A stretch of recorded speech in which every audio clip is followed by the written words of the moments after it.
Eu queria que você abrisse a sua palavra em Mateus 8.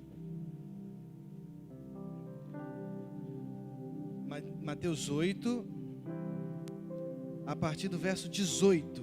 Quando Jesus viu a multidão ao seu redor, deu ordens para que atravessassem para o outro lado do mar. Então o mestre da lei aproximou-se e disse: Mestre, eu te seguirei por onde quer que fores.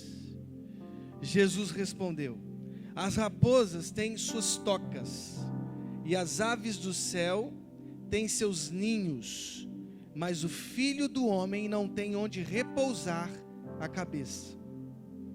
Outro discípulo lhe disse: Senhor, deixa-me ir primeiro sepultar meu pai. Mas Jesus lhe disse: Siga-me, e deixe que os mortos sepultem os seus próprios mortos. Amém? Forte o texto, né? Vamos fechar os nossos olhos, e você já vai fazer a sua oração agora. Eu queria que você, nesse momento, não conversasse com ninguém, que você fechasse os seus olhos e conversasse apenas com Deus. Eu vou te dar alguns segundos para que você faça isso. Você converse com Deus, fale com Ele, que você quer ouvi-lo nesta manhã.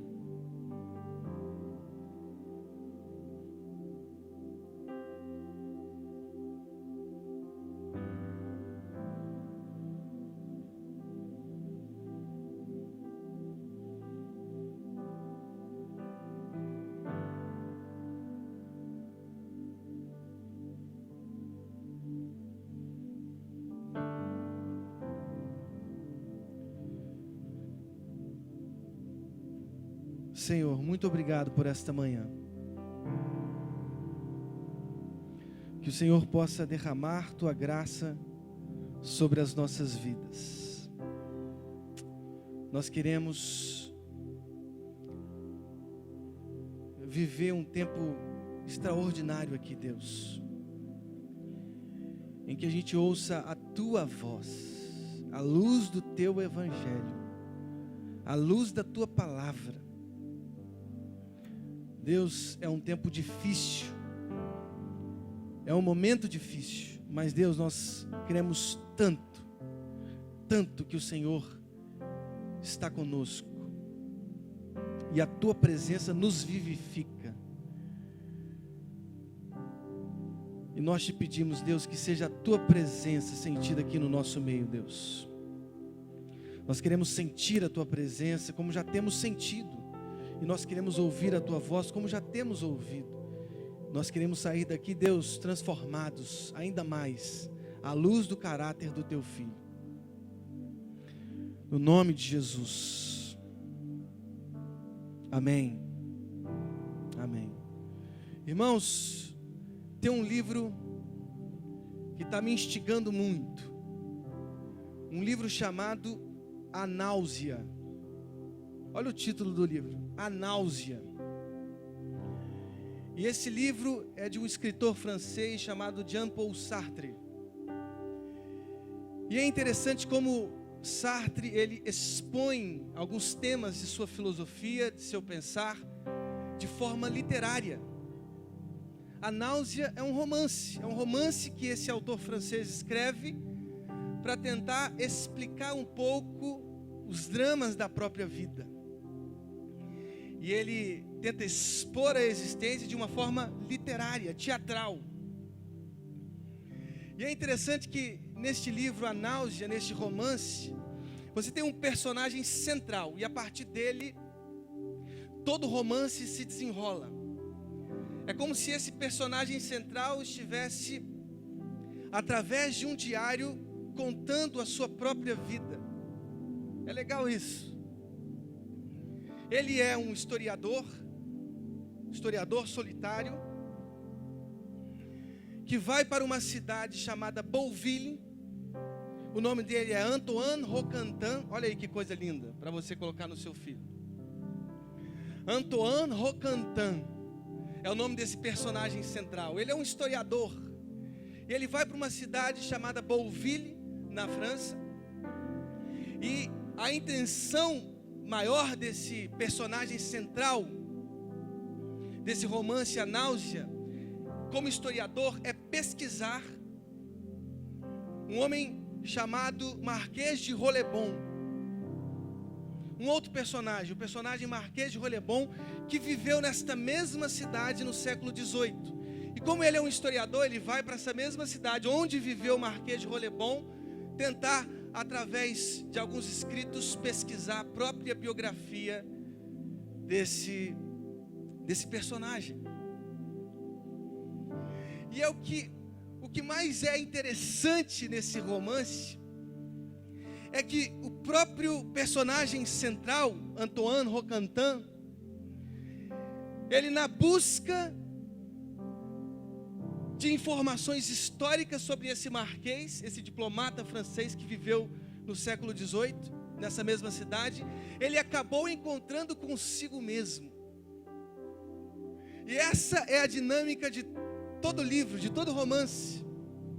Um encontro desse personagem central, esse historiador Antoine Roquentin, consigo mesmo. É como se ele mesmo fosse se desvelando. É interessante isso, ele conhecendo dramaticamente a si mesmo e a partir de si mesmo os próprios dramas da vida humana. E é interessante porque esse personagem que ele vai pesquisar assume nesse romance um papel de alguém que quer se esconder de si mesmo. Alguém que constrói um personagem de si mesmo. E nesse sentido, um homem de má fé. Um homem que constrói sobre si algo que não é ele mesmo realmente. E é interessante porque esse é o romance. A ideia de se descobrir a si mesmo. E em descobrindo a si mesmo, a própria natureza humana, que é uma natureza dramática. Uma natureza dramática, contingente, onde não há fundamentos seguros. Caminhamos por sobre o mar. Não caminhamos em fundamentos seguros, não conseguimos explicar a própria vida, a nossa própria vida, os dramas da nossa vida, os dramas da própria humanidade. A experiência humana é contingente. E é isso que ele descobre. E é interessante porque nós estamos diante de uma narrativa do Evangelho de Mateus que de alguma maneira explora um pouco isso. Explora um pouco sobre a existência humana. Essa nossa sempre contínua tarefa de desconstruirmos a nós mesmos à luz de um personagem que não existe. Nós inventamos certos personagens porque no fundo nós estamos querendo fugir da própria vida, dos dramas da própria vida. Vou te dar um exemplo muito claro, bem concreto. Às vezes a experiência do casamento é um pouco dramática para muitas pessoas.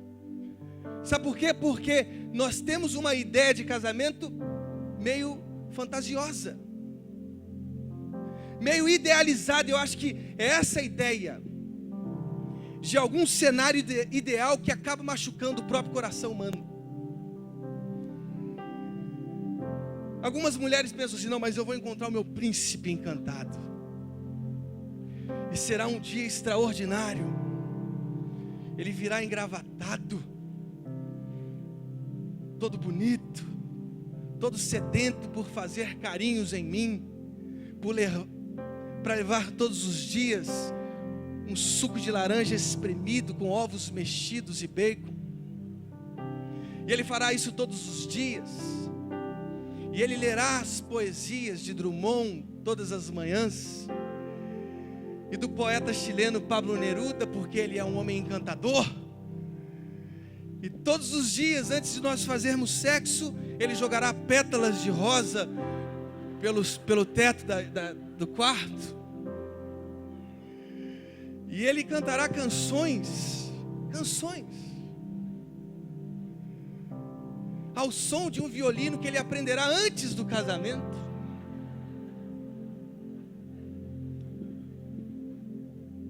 E aí, quando a mulher se casa com esse homem que ela idealizou, o que ela se encontra? Com quem ela se encontra? Com a gente, nós homens. Prazer. Homens, mulheres. Os homens de carne e osso, de pele e osso, que às vezes estão nervosos, que às vezes estão impacientes, que às vezes estão tomados pelas cargas excessivas, né, de horário no trabalho, que enfrentam os seus dramas pessoais, que enfrentam os seus medos. Da mesma forma, o homem, ele imagina que ao se casar, ele se encontrará com uma princesa. Uma princesa. E todos os dias o café estará posto sobre a mesa. E ele acordará empolgado porque o café já foi passado, o leite já foi esquentado, o pão já foi cortado.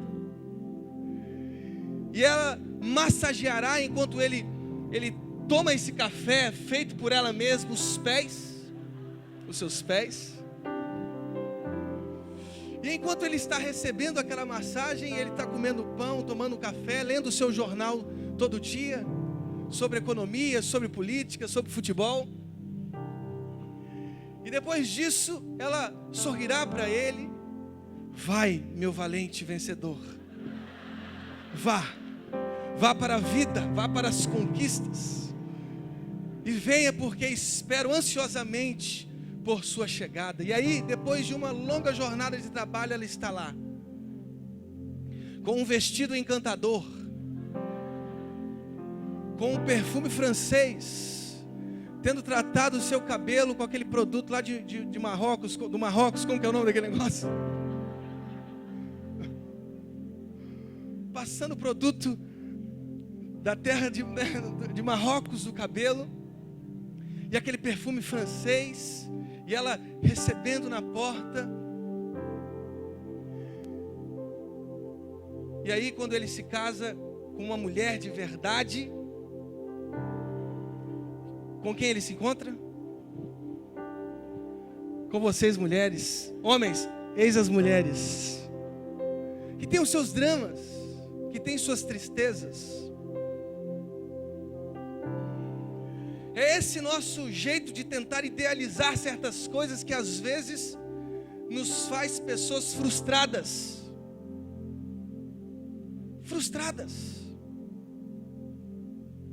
Por exemplo, muitos pais e mães aqui presentes se sentem sobrecarregadas porque construíram um ideal de mãe e pai, e porque já estão há 10 anos criando seus filhos e não corresponderam a esse ideal de mãe e pai, estão hoje, após 10 anos, frustrados pelo resultado de sua educação. Frustrados, com os ombros sobrecarregados, porque eles não foram esse pai perfeito e não foram essa mãe perfeita.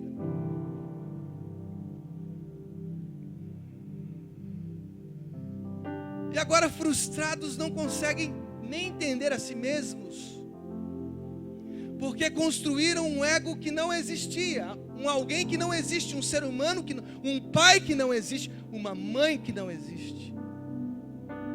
Todos aqui têm pais, eu acredito, e mães, não é verdade? Ninguém aqui é obra de um acaso.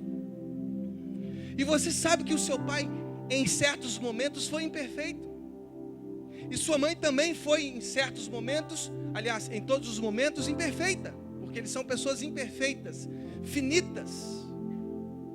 Mas ainda assim você consegue reconhecer de forma agradecida tudo que eles fizeram, mesmo de forma imperfeita, por você. Quem te diz que você precisa ser esse pai perfeito? Quem te diz que você precisa ser essa mãe perfeita? Quem te diz que você precisa ser esse marido perfeito ou essa esposa perfeita? É óbvio que eu não estou aqui dizendo então seja a pior esposa possível, ou o pior marido possível, ou o pior pai possível, ou a pior mãe. Não, eu não estou dizendo isso. Eu estou dizendo simplesmente que nós que estamos lutando cada vez mais para os nossos melhoramentos, os nossos aperfeiçoamentos, sempre esbarramos com nós mesmos. conosco mesmos. Sempre nos esbarramos conosco mesmos. É fato. Fato. Somos pais imperfeitos, mães imperfeitas, filhos imperfeitos, maridos imperfeitos, esposas imperfeitas, e assim é a vida. Assim é a vida. Eu posso te dizer seguramente que o problema destes, que a partir do verso 18 procuram a Jesus, é que eles tinham cenários idealizados sobre o Messias Jesus. Eles construíram um Jesus no coração deles que não correspondia ao Jesus que estava pisando nas cidades de Israel. Irmãos, é tão difícil porque construir cenários que não são humanos nos frustram. Construir uma existência humana que não corresponde à realidade é um dos grandes erros, é uma das grandes falhas. E é interessante porque esse personagem desse romance se encontra consigo mesmo, com os dramas da existência humana, com a contingência humana, com a falta de sentido da experiência humana, porque é isso mesmo, irmãos. Às vezes nós estamos ali acreditando nesse cenário perfeito que construímos, e aí vem a morte, a perda. E aí os nossos dias se desestabilizam. Aí vem a traição, aí vem a mentira, aí vem o desemprego, aí vem a notícia de uma doença, e aí vem um problema no casamento, na família, e a gente não sabe lidar com os dramas da própria vida, porque construímos um cenário irreal, ilusório, porque a vida humana é isso mesmo. E às vezes nos perguntamos: por que eu, Senhor? Por que eu? E a pergunta que deveríamos sempre fazer é: por que não eu? Por que não eu? Acontece ali na frente, do seu lado, com o seu vizinho. Irmãos, eu chegaria a dizer até que talvez tenha sido isso, esse cenário perfeito, idealizado por alguns, que tenha levado muitos homens, por exemplo, ao suicídio. Aliás, esse tema está voltando cada vez mais forte, porque o número de suicídios cresce assustadoramente. Aliás, nós temos aí um evento muito triste que aconteceu ao nosso lado, de um pai inquieto, que não conseguia ver por problemas financeiros mais a continuação da sua família. O que ele fez? Matou sua esposa, os seus filhos e se matou. Sabe por quê? Porque talvez ele tenha construído um personagem do homem valente, conquistador, provedor, que cresce, cresce, cresce, e que duplica o seu salário, que triplica o seu salário, e que faz novas parcerias, e que constrói uma nova empresa. E aí ele se viu em um drama financeiro que ele não conseguiu lidar. É interessante porque no meio desse romance, esse Antoine Roquentin, ele se encontra com um autodidata, que é um outro personagem. É interessante isso. E aí aparece uma mosca, e aí Roquentin mata a mosca, mas antes de matar, o autodidata diz: não mate a mosca, deixe a mosca viver. E aí Roquentin, não ouvindo o autodidata, mata a mosca e diz assim: eu estou liberando essa mosca dessa existência, porque ela é contingente, ela é sofredora, ela é difícil. Eu poderia dizer a você seguramente que talvez nós tenhamos feito do cristianismo algo assim. Nós criamos expectativas sobre Cristo diferente daquilo que Ele foi quando pisou nas terras de Israel. É interessante porque no verso 18 tem a presença de uma multidão ao seu redor. É o que diz o verso 18. Quando Jesus viu a multidão ao seu redor, deu ordens para que atravessassem para o outro lado do mar. E aí essa multidão ao redor de Jesus fez com que um certo mestre da lei se aproximasse, muito provavelmente encantado com aquela multidão, pastora Nádia. Aquela multidão de pessoas carentes, de doentes, e que tornavam Jesus um herói na vida deles. E aí aquele mestre da lei, ao observar aquela multidão de seguidores, disse assim: caramba, eu vou ficar do lado de Jesus. Porque se eu estou do lado de Jesus, em algum momento eu vou tirar uma selfie com Jesus e todos vão ver no Instagram que eu sou um dos parceiros desse ministério. Eu preciso sair na foto do Instagram com Jesus. As pessoas precisam me ver com Jesus, porque Jesus atrai as multidões. E eu preciso me aproximar de Jesus, porque em algum momento essa foto vai sair no jornal O Globo. Vai sair no Jornal Nacional, Jesus e o seu parceiro, mestre da lei, enfeitiçando as multidões. Procuramos Jesus às vezes com expectativas não cristãs, não evangélicas. E aí sabe o que acontece? Esse mestre da lei, no verso 19, se aproxima de Jesus e diz: mestre, eu te seguirei por onde quer que fores. Por onde quer que fores, eu te seguirei. Jesus diz assim, lá no verso 20: as raposas têm as suas tocas, e as aves do céu têm os seus ninhos, mas o Filho do Homem não tem onde repousar a cabeça. O Filho do Homem não tem onde repousar a cabeça. Sabe qual é o maior problema cristológico do Novo Testamento? Eu diria. Qual é o maior problema de percepção sobre Cristo, de teologia sobre Jesus? É que eles esperavam um Messias diferente. Um Messias soberano, rei. Um Messias vaidoso que imprimiria através do seu poder uma nação unida, economicamente estável, crescente, livre dos governos estrangeiros, das dominações estrangeiras, um rei, um sacerdote, o Senhor dos senhores. E aí aparece Jesus, andando com mendigo, abraçando as prostitutas, se assentando com os publicanos e pecadores, nas casas, encostando nos leprosos, dando vista aos cegos. Eles se encontram com Jesus completamente humanizado.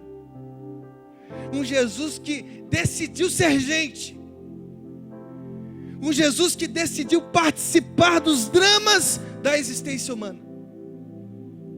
Um Jesus que, diz o Evangelho inteiro, sentiu todas as inquietudes humanas, todos os medos humanos. Diz a palavra de Deus que Jesus sentiu fome. Mateus 4. O tentador quis convencê-lo de seu poder, mas você tem poder. Você pode transformar essas pedras em pães. Olha aí, pedras em pães. Não. Nem só de pão vive o homem, mas de toda palavra que procede da boca de Deus. Eu aceito sentir fome. Um Jesus que sentiu sede, João 4, com a mulher samaritana, que pediu água à mulher samaritana. Um Jesus que chorou ao ver Jerusalém. Um Jesus que, quando perdeu um seu amigo, um querido amigo, em João 11, Lázaro, diz o verso 35, um dos versos mais preciosos do Novo Testamento, e você pode decorar hoje.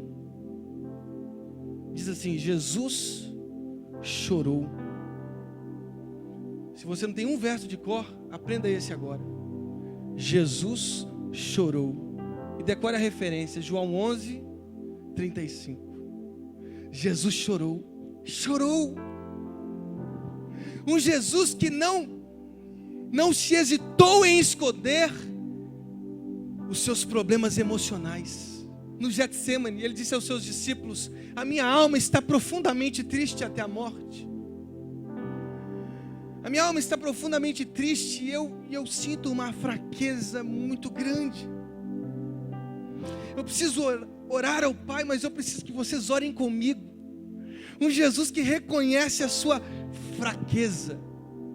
Entre aspas, um Deus fraco, um Deus frágil, um Deus fragilizado, um Deus que se percebe em dor. Um Deus que não escondeu a sensação de desamparo pela qual ele passou. Disse lá na cruz: Deus meu, por que me desamparaste? Por que me desamparaste? Por que desamparo? Desamparo. Cristo fez a opção pela vida. E pela vida com todos os sentimentos, sejam as alegrias, sejam as tristezas, inclusive a própria cruz. Ele foi como uma ovelha muda para o matadouro, ainda dizendo: eu tenho poder para chamar uma miríade de anjos aqui e acabar com tudo. Não, mas eu aceito a condição humana. Sabe qual é o nosso problema? É que nós tornamos o cristianismo uma bolha que pode estourar a qualquer momento. Uma bolha ilusória que pode estourar a qualquer momento. E quando estoura, meu irmão, aparecem os ateus, aparecem os distantes da igreja, os revoltados. Por quê? Porque acreditaram num cristianismo não bíblico. Você será um vencedor. Com Jesus você vai reinar.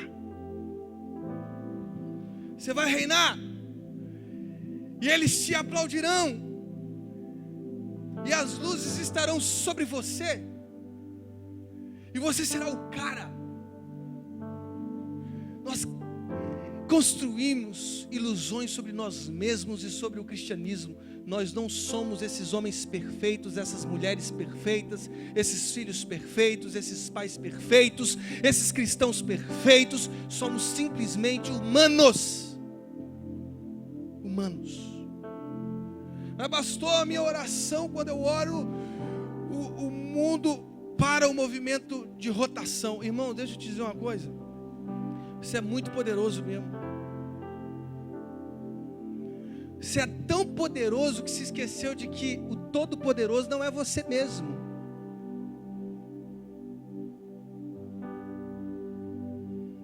Estamos enganando de tal forma nós mesmos que não existe títulos para nos classificar. Não somos mais pastores, precisamos agora ser apóstolos.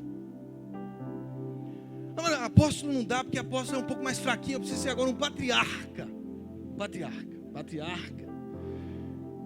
E eu quero ser Hércules, né?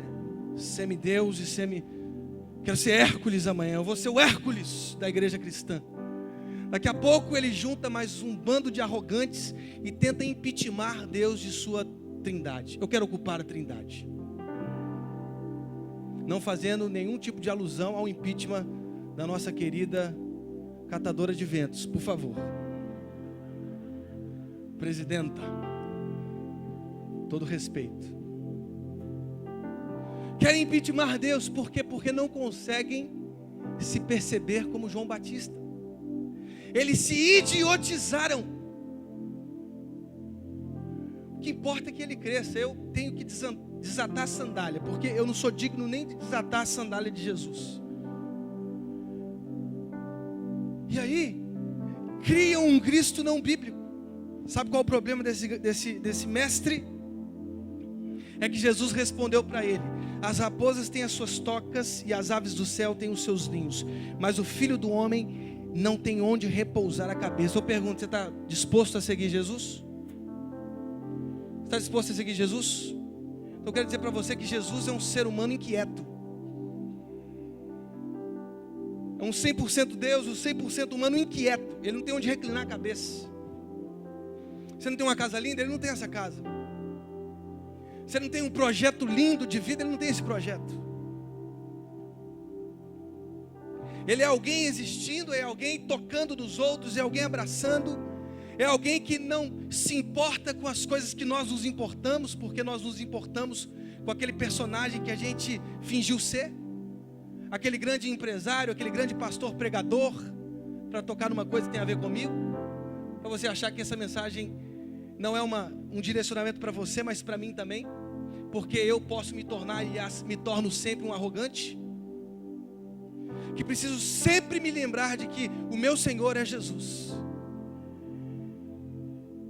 E se o meu Senhor é Jesus, as minhas arrogâncias precisam ser derretidas pela glória dele. Cada vez que me aproximo dele, mais me percebo fraco, frágil, humano. O bem que quero fazer não faço, e sim o mal que não quero fazer. Ele não tem onde reclinar a cabeça, queridos. O evangelho não é simples. Não é simples. É um caminho via cruz. Ele disse: eu sou o caminho, a verdade e a vida. Ninguém vem ao Pai a não ser por mim. Se você quer a eternidade, viva essa vida com todos os seus dilemas. Vamos caminhar. Vamos caminhar, vamos seguindo. Os nossos horizontes não são aqueles ficcionais, não são aqueles romances policiais, não. Os nossos horizontes são aqueles humanos, onde há drama, onde há dor, onde há choro, onde há angústia. É para lá que nós estamos indo. Não tem onde reclinar, não tem como reclinar a cabeça. Quando a gente quiser reclinar a cabeça, vai ter uma multidão de gente com fome, uma multidão de gente com sede, uma multidão de gente precisando de um abraço, de um ombro. Não dá para descansar. Vamos indo, vamos caminhando.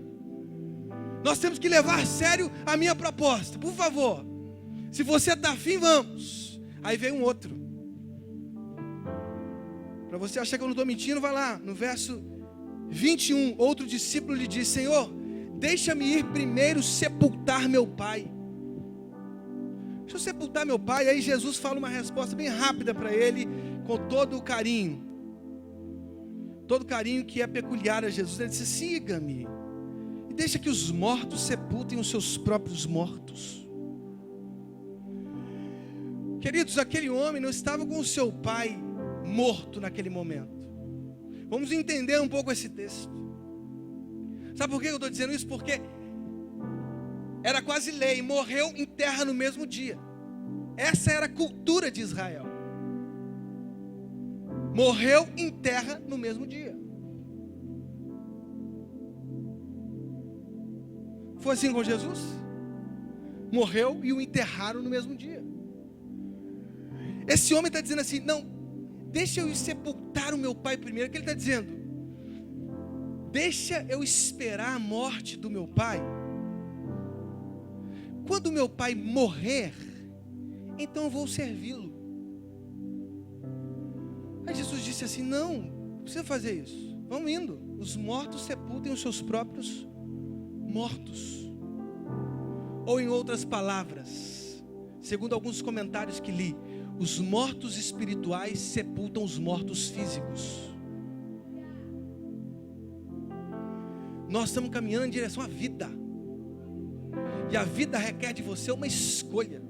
Talvez o maior drama de Sartre seja que a existência é livre. Só que ele está escravizado nessa liberdade. Ele precisa escolher. E ainda que ele não escolha, ele está escolhendo.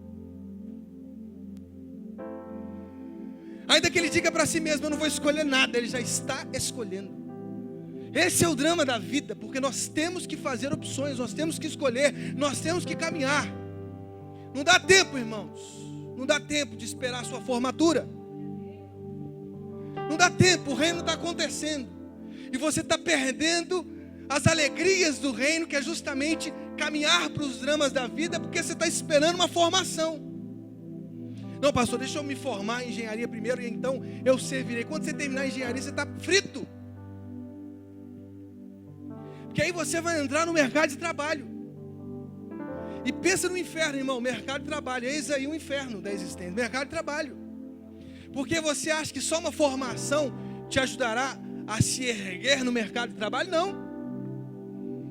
Você vai ter que fazer pós-graduação, MBA, você vai ter que ir para o exterior, você vai ter que fazer cursos fora, porque essa é a vida. E se nós tivermos que esperar suas formaturas, sabe o que vai acontecer? Quando estiver terminando a sua última formação, o reino já aconteceu, você perdeu tudo. Mas deixa eu me casar. Deixa eu me casar, porque quando eu me casar, quando eu estiver sexualmente realizado, então eu servirei ao Senhor. Não, irmãos. Agora é o seu tempo melhor de servir a Deus. Juventude, solteiro, olha para você ver, olha aí. Até Paulo falou isso em 1 Coríntios 7. Aproveite esse tempo aí que você está solteiro e dê o seu melhor para o reino. Vai evangelizando todo mundo, a sua universidade, o seu condomínio, vai abraçando, vai orando por todos. Viva o reino, viva a integridade do reino. Não abra mão, mas é isso mesmo, todos os dias, todos os dias. Todos os dias, o reino é para se viver todos os dias, é para assumir a cruz todos os dias, é para não marcar data nenhuma para servir. A data é hoje, o que nós temos na nossa vida é o hoje. Isso é um dos piores dramas também da filosofia de Sartre. Futuro é imaginação, queridos. Nós podemos imaginar e a força imaginativa nos ajuda a criar um futuro melhor, óbvio, mas o que temos é o presente. Você não vai servir a Deus amanhã. Ou você serve hoje, ou muito provavelmente você não vai servir amanhã. Porque as coisas vão piorando. Solteiro, depois me casei, agora um filho, 2 filhos. Como é que eu faço para vir para o culto? Pego os 2 filhos, boto dormindo aí no colo de um monte de jovem, de colo em colo meu filho vai indo. Ou eu sirvo assim, ou fico em casa cuidando dos meus filhos. Mas Jesus me disse que eu preciso cuidar dos meus filhos ensinando os valores do reino. E eu só ensino os valores do reino vivendo o reino. Então eu preciso viver. Coloco no colo o Luca dos jovens da igreja, vou colocando a Rebeca no colo das pessoas da igreja e vamos servindo, e vamos servindo. E o Luca é animado com a igreja. Teve uma vez que ele foi numa outra igreja com a minha sogra. Ele falou, essa igreja não, eu quero a minha igreja, igreja atitude. Ele estava lembrando, olha você ver. A minha igreja, servir, irmãos, tem que servir como você está. Aliás, desocupado, é difícil ser chamado por Deus. O cara que fica comendo Pokémon o dia inteiro, é difícil ouvir o chamado de Jesus. Porque ele fica desconcentrado. Ele está desconcentrado. Eu não estou falando contra o Pokémon não, ainda que seja do diabo, mas eu só estou dizendo que tudo isso que nós temos aqui, irmãos, tudo isso aqui é uma prova eficaz, viva, de que nós não teremos desculpas quando chegarmos no reino dos céus, no dia do julgamento. Isso aqui é a maior prova de que nós não temos desculpas. Porque por mais que sejamos ocupados, por mais que tenhamos o nosso trabalho, o nosso emprego, qualquer coisa que seja, a nossa faculdade, a nossa pós-graduação, qualquer coisa que tenhamos, nós sempre reservamos o nosso tempo para o nosso bendito amigo smartphone. Você está no Face, você está no WhatsApp, você está no Instagram, você está em tudo. Aliás, eu estou saindo de tudo, porque eu não estou aguentando mais. Estou quase saindo do telefone, adeus. Falem comigo por cartas, enviem cartas para mim. Que a carta, até você escrever, você vai pensar 2 vezes em mandar. Demora muito, tem que ir lá no correio. Vamos evitar conversa desnecessária. Porque o WhatsApp é isso, conversas desnecessárias também. Perdemos horas e horas e horas fotografando a nós mesmos, enviando a gente em diferentes posições, em diferentes locais, em diferentes lugares, em diferentes hotéis, em diferentes piscinas, em diferentes praias. O que você quer mostrar com isso? Que você é um viajante? Que você é o mesmo viajante perdido? O personagem central de Sartre? É o mesmo viajante perdido? Que depois de viver longas viagens, de viver muitos dias, percebe que tem sentido nenhum. Não tem sentido nenhum. Siga-me e deixe que os mortos sepultem os seus próprios mortos. Vamos servir a Deus, é agora. Não dá tempo de sepultar morto, irmãos. Não dá tempo de esperar o seu pai morrer. Não dá tempo de esperar a sua mãe morrer, porque a vida é tão contingente, é tão sem fundamento, é tão sem lógica, que não dá nem para saber se você vai antes do seu pai. O que você tem é hoje, e se você não está servindo hoje, muito provavelmente não servirá amanhã. A maior prova de que o que eu estou dizendo é um fato são os versos posteriores aos que eu li. Olha o que diz o verso 23. É interessante isso. Jesus conversa com esses dois, um discípulo e um mestre da lei. E logo após ele mostrar o que é o Evangelho, quais são as implicações do Evangelho, verso 23, entrando ele no barco, seus discípulos o seguiram. De repente, olha aí, de repente, uma violenta tempestade abateu-se sobre o mar, de forma que as ondas inundavam o barco. Jesus, porém, dormia. Os discípulos foram acordá-lo, chamando: Senhor, salva-nos, vamos morrer. Ele perguntou: por que vocês estão com tanto medo, homens de pequena fé? Então ele se levantou e repreendeu os ventos e o mar, e fez-se completa bonança. Os homens ficaram perplexos e perguntaram: quem é este que até os ventos e o mar lhe obedece? Aí o verso 28, para piorar: quando chegou ao outro lado, a região dos Gadarenos, foram ao seu encontro 2 endemoniados que vinham dos sepulcros. E aí o texto continua. O Evangelho é isso, meu irmão. Isso é o Evangelho. O Evangelho é atravessar para o outro lado do mar. E mar na antiguidade significava a representação de todos os medos. Nós vamos ter que assumir os nossos próprios medos e caminhar. Esses dias eu fui tomado por um certo medo, irmão. Vou confessar isso para vocês. Medo. Aliás, cada vez mais esse medo cresce. Acho que eu tenho que tratar isso, pastor Valério. Tem que tratar. Eu não tinha medo de nada, quer dizer, não tinha medo de nada, é um negócio muito vaidoso, mas eu tinha pouco medo de morrer. Depois que nasceu Luca, eu tenho medo danado. Nasceu a Rebeca, piorou ainda mais. Aí eu estava esses dias almoçando, aconteceu um acidente de BRT bem aqui, eu vi tudo. Eu vi uma jovem que estava dentro do carro, lançada para fora, e morrendo na hora. E aí eu tive que concordar que a vida também é aquilo. É aquilo. Ontem eu voltando de Petrópolis, meu cunhado fez o concílio dele. Passou no concílio, graças a Deus, meu cunhado vai se tornar pastor agora. E aí voltando à noite, 11 e pouca da noite, eu no carro, o Luca e a Rebeca, e no outro carro, a Priscila, a Marilé, esposa do pastor Kenner, com 2 crianças no carro. E eu passando ali no finalzinho da linha amarela para pegar a linha vermelha. E aí eu vi um monte de tanque de guerra para tudo quanto é lado. Falei: gente, o que vai acontecer aqui agora? Será que vai explodir bomba aqui? Eu vou ter que dar um de MacGyver, tentar voar com 2 crianças. Eu não sei o que eu vou fazer. Sei que a Rebeca espirrou, irmãos. Espirrou. O espirro dela parecia um tiro de fuzil. Na hora eu fiquei assim: agora. É agora. Agora, justamente naquela hora que termina a linha amarela termina a linha vermelha e começa a linha amarela, aquela esquina do medo, sabe, aquela que você passa ali sempre orando o Pai Nosso, tudo, você vai, todas as orações.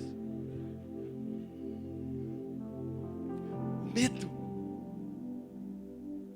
Mas eu preciso aceitar todos os meus medos, lutar de fato contra eles, obviamente. Porque há uma paz, há uma tranquilidade que Jesus nos dá e diz assim: não interessa quais são os meus medos, eu preciso continuar vivendo, eu preciso continuar visitando os pequenos grupos, ainda que sejam os pequenos grupos mais longe do mundo. Você tem que atravessar todos os morros, todas as favelas, todos os locais perigosos. Eu preciso continuar indo. Foi assim desde a adolescência, eu me lembro até hoje.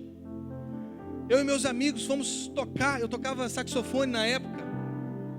Lá em Belo Horizonte, fomos numa favela, levamos a nossa banda, E aí a gente não conhecia bem o local, a gente foi perguntando onde que é o negócio assim. Aí ele disse assim, você tem que passar ali na rua do Mata Fácil, para você chegar na igreja. Eu falei, que rua que é essa? Mata Fácil? Mata Fácil era o nome da rua. Eu tenho que atravessar essa rua mesmo? Tem que atravessar, porque senão eu não chego. Vamos atravessar então. Tem que atravessar. O evangelho é isso. O evangelho é a certeza de que um dia nós vamos morrer. Eu não sei como, mas eu preciso viver cada dia, ainda que hoje seja esse último dia. Eu preciso viver com todas as implicações da vida o evangelho de Jesus. Que venham os medos, que venham os temores, eu preciso continuar vivendo. Eu não sou um herói, eu não tenho um corpo de aço, eu não tenho um escudo de aço, eu não tenho absolutamente nada. Eu tenho essa carcaça aqui que vocês estão olhando, e vocês têm essa carcaça aí que vocês estão usando, que é muito importante por sinal, porque desligou ela, já era. O que nós temos é a nossa vida, o que nós temos é esse hoje. Nós precisamos ir, nós precisamos atravessar para o outro lado do mar, porque esse é o evangelho. E ainda que as ondas venham, as tempestades venham, ainda que os endemoniados apareçam, eu preciso viver o evangelho, porque o evangelho é a melhor coisa que aconteceu nas nossas vidas. O evangelho é Jesus, e Jesus é essa vida orgânica, caminhando por sobre os seus próprios medos, caminhando por sua própria fome, a sua própria sede, o seu próprio choro, o seu próprio desamparo, a sua própria cruz. E quem quiser seguir Jesus, pegue a sua cruz e ande. Essa é a vida, esse é o evangelho, esse é Jesus. Vamos assumir a vida, vamos assumir Jesus e vamos viver o evangelho de Jesus. Sabe por quê? As tempestades virão, mas nós servimos a um Deus que está no barco, ainda que a gente não creia. Nós estamos jogados por entre as tempestades, a chuva, o mar revolto, mas saibamos uma coisa: quem é o nosso piloto? O nosso piloto é Jesus. Ele é aquele mesmo que disse aos ventos: acalmem-se, aquietem-se. Esse é o nosso Jesus, que trata os nossos medos, que nos abraça, que oferece o seu próprio ombro para chorarmos, para vivermos hoje todas as implicações do evangelho, tudo, porque o evangelho é a melhor coisa que nós temos para viver. Vamos nos colocar de pé nesse momento, vamos fechar os nossos olhos e nós vamos orar. Nós vamos orar. É o momento de nós orarmos.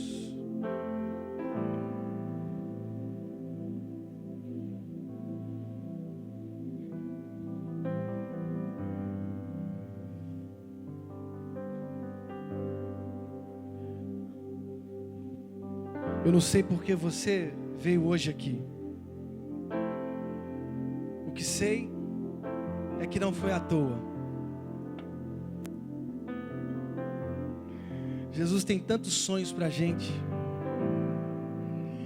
E por mais que a proposta do evangelho seja difícil, qualquer outra proposta será difícil. Ninguém consegue escapar da vida. Mas uma coisa eu sei: os que vivem Jesus, os que vivem o evangelho, possuem uma alegria até esquisita. Até esquisita. Não é mesmo, Milene? Esquisita. Porque as nossas maiores perdas podem vir, mas temos uma alegria que justifica todos os nossos medos. É a certeza que talvez Sartre não tinha, mas nós temos. A maior certeza que temos é que um dia todos os nossos medos, todas as nossas lágrimas, todas as nossas dores serão enxugadas e viveremos numa eternidade com Deus. Isso é o evangelho. É a certeza de que a morte de Cristo não foi em vão. Não foi em vão. Jesus morreu por nós. E Ele construiu uma ponte linda. Uma ponte linda. Uma ponte linda. Que nos direciona para a eternidade de abraços, de afetos, de orações, de canções, de parques com Ele. Mas nós temos que aceitar o Evangelho. Nós temos que aceitar a proposta de Jesus. Venham. Venham.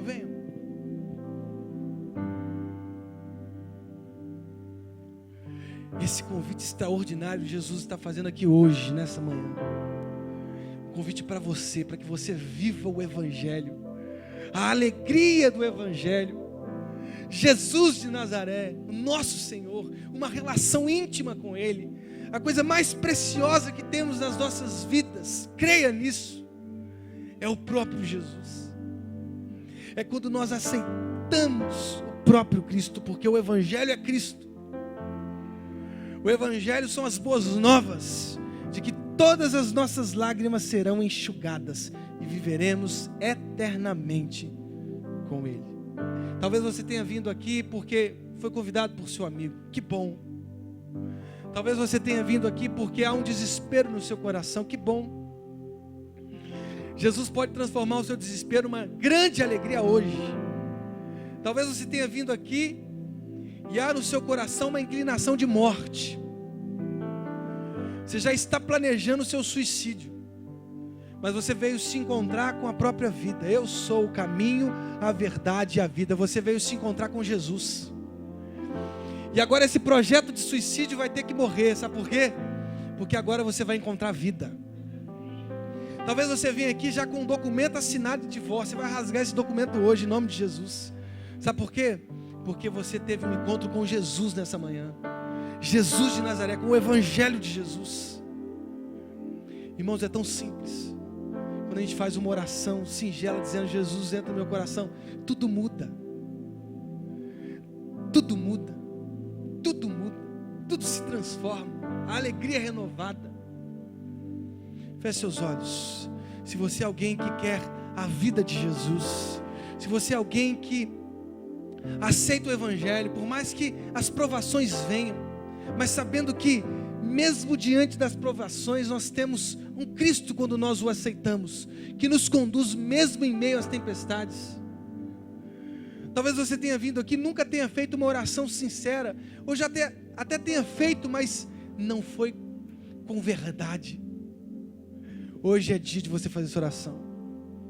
Se você quer aceitar Jesus nessa manhã, se você quer se entregar a esse Evangelho tão extraordinário, eu queria que você repetisse algumas palavras. Feche os olhos, todo mundo de olhos fechados, todo mundo orando, todo mundo falando com Deus. Eu quero que você que quer Jesus, que quer essa vida do Evangelho, eu quero que você repita comigo algumas palavras. Diga assim: Senhor Jesus, muito obrigado por esta manhã. Muito obrigado, ó Deus, pelo convite que o Senhor faz essa manhã. Muito obrigado, Deus, porque o teu filho morreu por mim. Morreu por mim.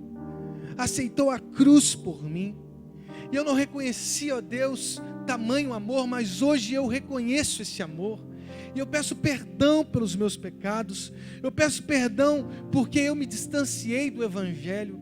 E agora, Deus, eu entrego o meu coração verdadeiramente a Jesus. Jesus, entra no meu coração, perdoa os meus pecados, abençoe a minha vida, abençoe a minha casa, abençoe o meu coração. Eu quero viver uma vida com o Senhor, no nome de Jesus, amém.